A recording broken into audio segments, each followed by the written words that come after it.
নতুন ১০০ রুপির নোটে কালাপানি লিপুলেখ, নেপালের সিদ্ধান্তে ভারতের আপত্তি। কারাগারে ইমরান খানের অবস্থান জানতে চাইলেন কাশিম, সাক্ষাৎ বন্ধের অভিযোগ। অভ্যুত্থানের পর নিরাপত্তার খোঁজে সেনেগালে পালালেন প্রেসিডেন্ট এমবালো। বিশ্বজুড়ে নতুন উদ্বেগ, বার্ড ফ্লু, নতুন মহামারী সৃষ্টির আশঙ্কা। আসামে একাধিক বিয়ে নিষিদ্ধ, আইন ভাঙলে 10 বছরের কারাদণ্ড।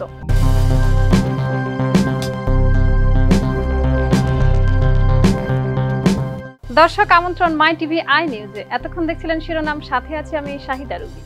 নায়াসিনামাইড ও স্যালিসাইলিক সমৃদ্ধ লিলি ফেস ওয়াশ, যা ফেসের ডেড স্কিন সেল দূর করে দেয় দ্বিগুণ ফাস্টার ব্রাইটেনিং। নেপাল ভারতের আপত্তি সত্ত্বেও নতুন ১০০ রুপির নোটে কালাপানি ও লিপুলেখ ও লিম্বিয়াধুরা সহ সংশোধিত মানচিত্র ছাপিয়েছে।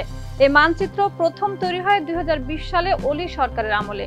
নেপালের দাবি অনুযায়ী মানচিত্র হালনাগাদ করা হলেও ভারত একে একতরফা ও অগ্রহণযোগ্য বলে প্রতিবাদ জানিয়েছে।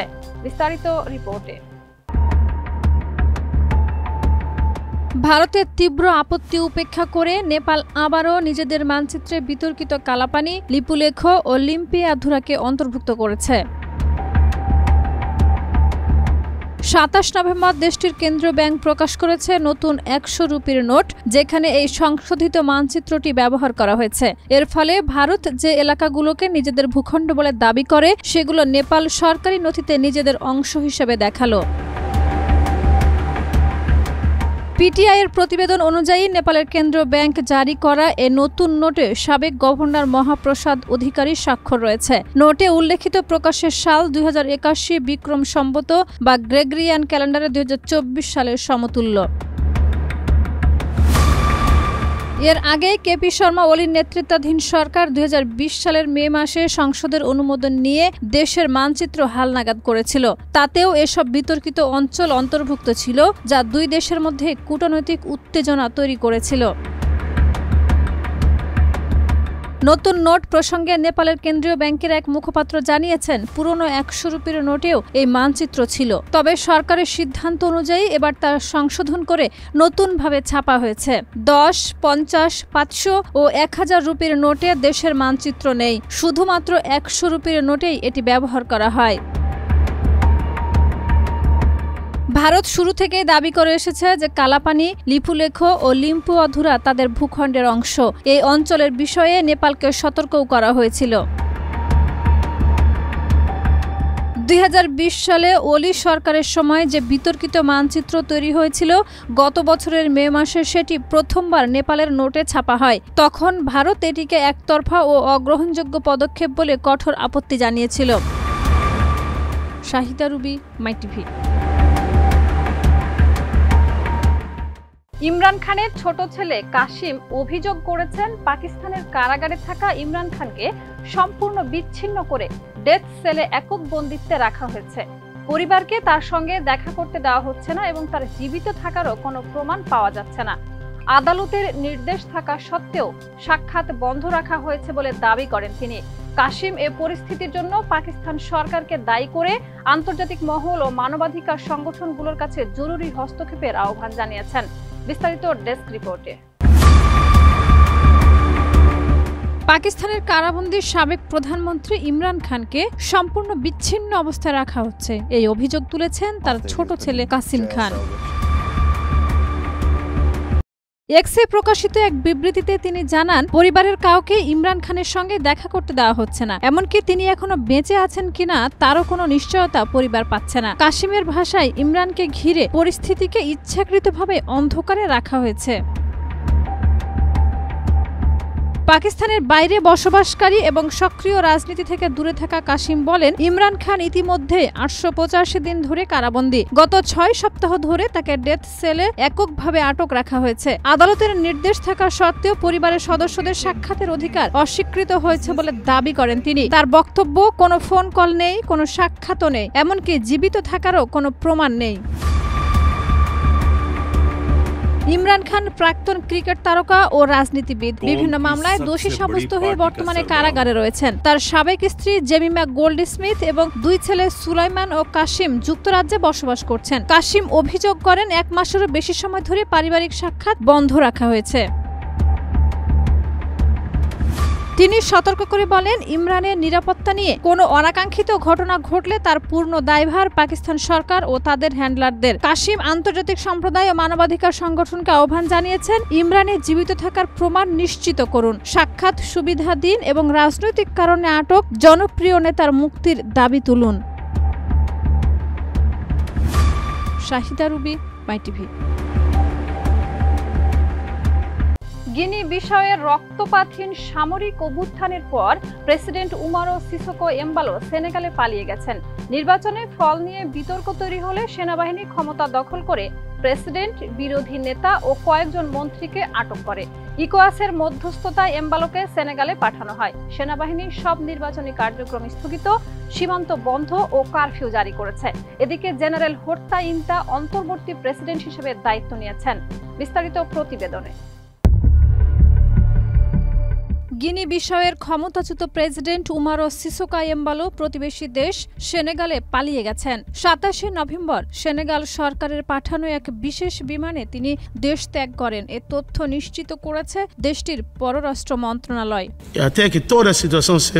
26শে নভেম্বর গিনি বিসাও সেনাবাহিনী রক্তপাতহীন এক সামরিক অভ্যুত্থান ঘটায়। গত সপ্তাহে অনুষ্ঠিত প্রেসিডেন্ট নির্বাচনকে কেন্দ্র করে পরিস্থিতি উত্তপ্ত হয়ে ওঠে। নির্বাচনে বর্তমান প্রেসিডেন্ট এমবালো এবং তার প্রধান প্রতিদ্বন্দ্বী ফান্দাসো দিয়াস দুজনই নিজেদের বিজয় দাবি করে। এতে সহিংসতার আশঙ্কায় রাজনৈতিক অস্থিরতা তৈরি হয়। আনুষ্ঠানিক ফল ঘোষণার আগেই সেনাবাহিনী ক্ষমতা দখল করে এবং প্রেসিডেন্ট, বিরোধী দলীয় নেতা ও বেশ কয়েকজন মন্ত্রীকে গ্রেপ্তার করে।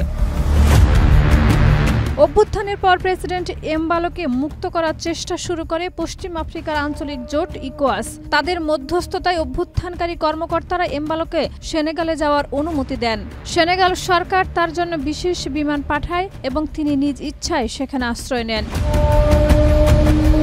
নির্বাচনের ফল ঘিরে উত্তেজনা ছড়িয়ে পড়লেও সেনাবাহিনীর কর্মকর্তাদের একটি দল 26শে নভেম্বর টেলিভিশনে হাজির হয়ে দেশের পূর্ণ নিয়ন্ত্রণ নিজেদের হাতে নেওয়ার ঘোষণা দেয়। তারা নিজেকে উচ্চ সামরিক কমান্ডো হিসেবে পরিচয় দিয়ে জানায়, আইনশৃঙ্খলা পুনঃস্থাপনে তারা পদক্ষেপ নেবে। একই সঙ্গে পরবর্তী নির্দেশ না দেওয়া পর্যন্ত সব নির্বাচনী কার্যক্রম স্থগিত, আকাশ, নৌ, স্থল সব সীমান্ত বন্ধ এবং রাত্রিকালীন কারফিউ জারি করা হয়। এদিকে জেনারেল হোর্তা ইন্তা নামের এক উচ্চপদস্থ সেনা কর্মকর্তা গিনি বিসাওয়ের অন্তর্বর্তী প্রেসিডেন্ট হিসেবে শপথ গ্রহণ করেছেন। শাহিদা রুবি, মাইটিভি। বিশ্বজুড়ে পাখি ও প্রাণীর মধ্যে ছড়ানো বার্ড ফ্লু যদি মানুষে ছড়ানোর ক্ষমতা পায়, তাহলে তা বড় মহামারী তৈরি করতে পারে। গবেষণায় এমন তথ্য উঠতেই সতর্ক করেছেন ফ্রান্সের পাস্তুর ইনস্টিটিউটের বিশেষজ্ঞরা। H5 ধরনের বার্ড ফ্লুর বিরুদ্ধে মানুষের প্রতিরোধ ক্ষমতা নেই। যুক্তরাষ্ট্রে সম্প্রতি প্রথমবার একজন মানুষের দেহে H5N5 শনাক্ত হয়েছে, যিনি পরে মারা যান। 2003 সাল থেকে এখন পর্যন্ত প্রায় 1000 মানুষের মধ্যে বার্ড ফ্লু ধরা পড়েছে, যার প্রায় অর্ধেকই মৃত্যুবরণ করেছেন। বিস্তারিত প্রতিবেদনে।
সংস্থা। তবুও রামেক্স ভেলতির বার্তায় স্পষ্ট ঝুঁকি রয়েছে। তবে বিশ্ব আগের চেয়ে প্রস্তুত। ফ্লুর টিকা, অ্যান্টিভাইরাল ও দ্রুত টিকা তৈরির সক্ষমতা এখন অনেক উন্নত। বিজ্ঞানীরা তাই সতর্কতার পাশে রাখছেন সাবধানী আশার বাতি। আসাম বিধানসভা Assam prohibition of polygamy bill 2025 পাশ করেছে, যা রাজ্যে বহু বিবাহকে দণ্ডনীয় অপরাধ ঘোষণা করে।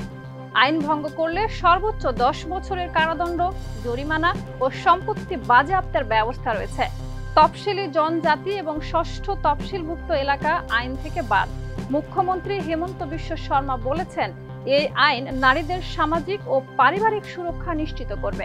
মুসলিম বিধায়করা ব্যক্তিগত অধিকার ক্ষুণ্ণের আশঙ্কা ব্যক্ত করলেও সরকার বলেছে, আইন কার্যকারিতায় বাধা দিলে অভিন্ন দেওয়ানি বিধি প্রয়োগ করা হবে। বিস্তারিত ডেস্ক রিপোর্টে। এবার বহু বিবাহ নিষিদ্ধ হলো আসামে। আইন ভঙ্গ করলে কারাদণ্ড ও জরিমানা উভয় বিধানই রাখা হয়েছে। Assam Vidhan Sabha 27 November Assam prohibition of polygamy bill 2025 পাশ করেছে, যার মাধ্যমে রাজ্যে বহু বিবাহকে দণ্ডনীয় অপরাধ হিসেবে ঘোষণা করা হয়েছে। আইন ভঙ্গ করলে সর্বোচ্চ 10 বছরের কারাদণ্ড, সম্পত্তি বাজেয়াপ্ত এবং জরিমানা করার বিধানও রাখা হয়েছে। তবে তফসিলি জনজাতি এবং সংবিধানের ষষ্ঠ তফসিলভুক্ত এলাকা যেমন বড়োল্যান্ড টেরিটোরিয়াল রিজিয়ন, ডিমা হসাও, করবি আংলং এবং পশ্চিম করবি আংলং এই আইনের আওতার বাইরে থাকবে। মুখ্যমন্ত্রী হেমন্ত বিশ্ব শর্মা আইন পাশের পর বলেছেন, আজকের দিনটি ঐতিহাসিক। আসামের নারীদের সামাজিক ও পারিবারিক সুরক্ষা নিশ্চিত করতে এই আইন চালু করা হয়েছে। বিলটি বিধানসভায় তোলা হলে তুমুল বিতর্কের সৃষ্টি হয়। একাধিক মুসলিম বিধায়ক অভিযোগ করেছেন, এটি সংখ্যালঘু সম্প্রদায়ের ব্যক্তিগত অধিকার ক্ষুণ্ণ করতে পারে। তারা উল্লেখ করেছেন, মুসলিম পার্সোনাল ল রাজ্য আইনের ঊর্ধ্বে রয়েছে, ফলে এ আইনের প্রয়োগে জটিলতা তৈরি হতে পারে। জবাবে হেমন্ত বিশ্ব শর্মা এবং অন্যান্য সরকারি নেতারা জানান, যদি মুসলিম পার্সোনাল ল আইন বাস্তবায়নে বাধা সৃষ্টি করে, তবে রাজ্যে অভিন্ন দেওয়ানি বিধি বলবৎ করা হবে, যা ব্যক্তিগত আইনকে অগ্রাহ্য করবে।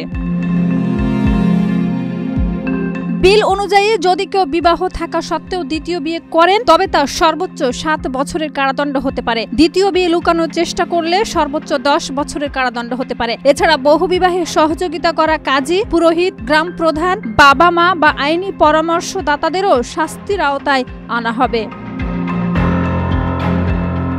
মুখ্যমন্ত্রী হেমন্ত বিশ্ব শর্মা বলেন, বাল্যবিবাহ এবং বহুবিবাহ মুসলিম সমাজের মেয়েদের জন্য অভিশাপের সমান। দেশীয় নাগরিক হিসেবে তাদের মর্যাদার সঙ্গে বাঁচার অধিকার রয়েছে, কিন্তু এই প্রথা সেই অধিকার ক্ষুণ্ণ করে। শাহিদা রুবি, মাই টিভি। দর্শক, এই ছিল আজকের মাই টিভি আই নিউজ। ধন্যবাদ এতক্ষণ সাথে থাকার জন্য।